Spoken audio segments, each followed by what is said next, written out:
Hey, thanks for coming back. This is Minding Your Business, Lancaster Chamber of Commerce. Our second guest is Dr. Martin Orro. Welcome. Oh, thank you.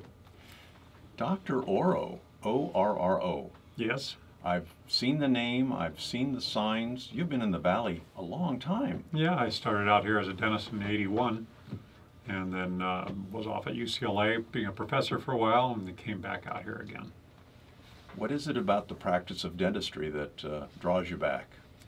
Mainly the patients. I was inoculated with a phonograph needle as a youth and I like to talk a lot, so dentistry is one of the few professions where I can have a monologue and you can't talk back. But the phonograph needle, you lost me on that one. Oh, you get inoculated with a phonograph needle. It means you make a lot of noise, talk a lot. Oh, so yeah, you talk and they can hold up fingers and... Sometimes. Well, yeah. we chat a lot. My assistants get mad at me because I get behind that way. And this is part of the reason for being on the show is you wanted to say, hey, I'm in the Valley. I'm back in town. I'm on the boulevard. Yeah. Yeah, I used to be over on 10th and New Grove, and then I was in Quartz Hill for a while, and then I purchased a practice this summer and bought it from Dr. Mansourian, and I've just upgraded everything and merged my two practices now. What is it like being on the boulevard? So far, so good. It's nice exposure. I like the way they've cleaned it up over the years. Yeah. And it's a nice little spot right there on the corner of 10th West and the Boulevard. Easy to find. Yeah, easy to find. Some good shopping, good restaurants right there. You can walk to lunch. That's right. Yeah. And what got you into dentistry in the first place? Jokingly, I say my draft number was 6, so I got a deferment. But no, it was looked at medicine, looked at engineering, things like that. Dentistry seemed to be the most well-rounded profession for my interests. Dentistry is engineering. Partly. And architecture. Mm-hmm. And remodeling. And carpentry and some little mortar work here and there, you name it. What are some of the specialties or things that your practice is really good at? Crown and bridge aesthetic dentistry. I've been doing it a long time. Been involved in the research down at UCLA and a lot of the materials that have come down the pike over the last 30 years. So, very hands-on, very easy to work with, getting people's grin the way they want it, making them comfortable, a lot of research in TMJ and then later sleep apnea. So basically, kind of well-rounded, do a little bit of everything. The dentist really is your first line of defense. I mean, because you do a cancer screen, mm-hmm. and you learn a lot about a person by looking in their mouth. Yeah, that's right. There's, the mouth is the window to the rest of the systemic systems. So we see a lot of things that are going on in there, and I ask, have you seen this doctor recently? Have you checked this? Most of the time it's ENTs, ear, nose, and throat guys that we end up working with because we see that stuff very much so in the mouth. But we pick up sometimes, unfortunately, cancers, things like this.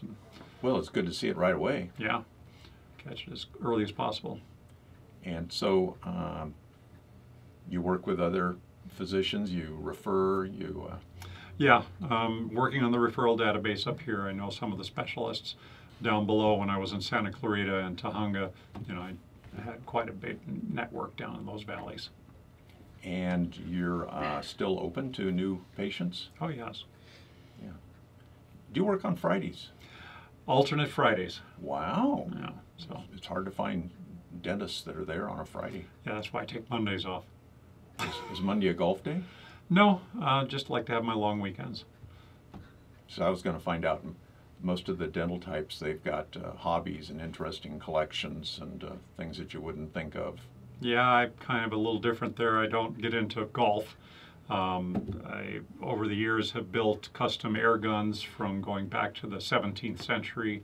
See, now, I knew there'd be something fascinating. There you go. Custom air guns? Yeah, air gun history kind of parallel black powder history.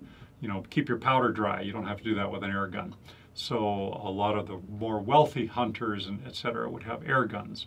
And so up to 70 caliber, as big as your thumb, some of the balls that would be fired. So Lewis and Clark carried an air gun on their expeditions. Wow. So we built a couple of those. Was used, HBO was going to do a miniseries. And so they rented the gun for that miniseries at one point, a couple of years ago. So, and also I have an autistic son, and always looking for things for him to do with me, and so motorcycles with sidecars. So we go out whenever the weather's nice, he gets in the sidecar, and so he can bounce around and have a good time, and we can go to the mountains or the beach, wherever we want to go. So if you see a motorcycle with a sidecar, it's probably Dr. Orro. Very possibly. Not a lot of them around. And what was the decision to join the Chamber of Commerce? Thank you, by the way.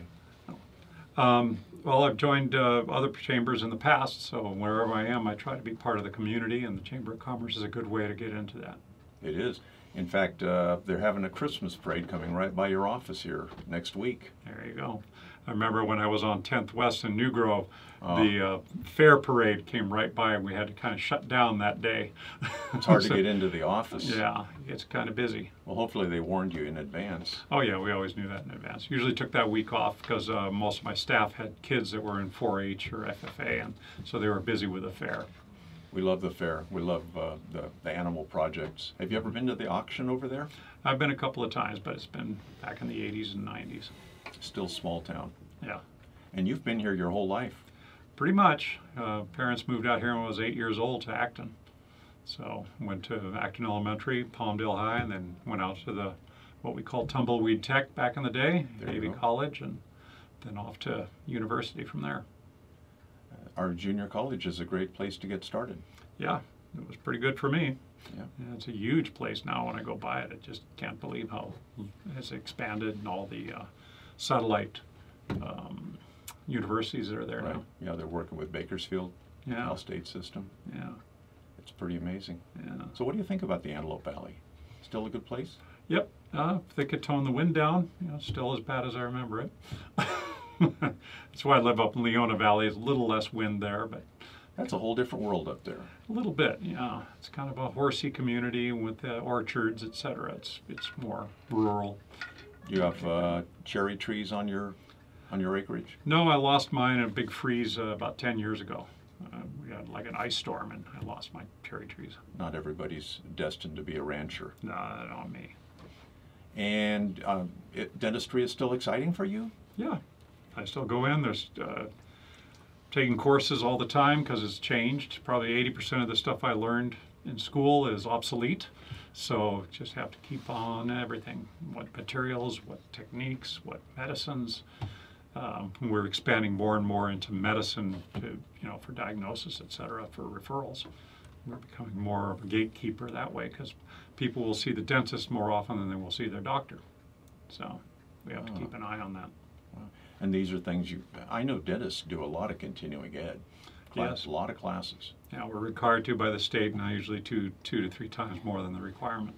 Well, that's an honor thing. I don't know that anybody checks your records, but... Yeah, pretty much. You just say, yeah, I put in my 50 hours, and you sign it. I have a tough question. What's the phone number for your office? 942-1124. And your wife told me to ask you that question. Oh, she did? Okay, yeah. That's good enough.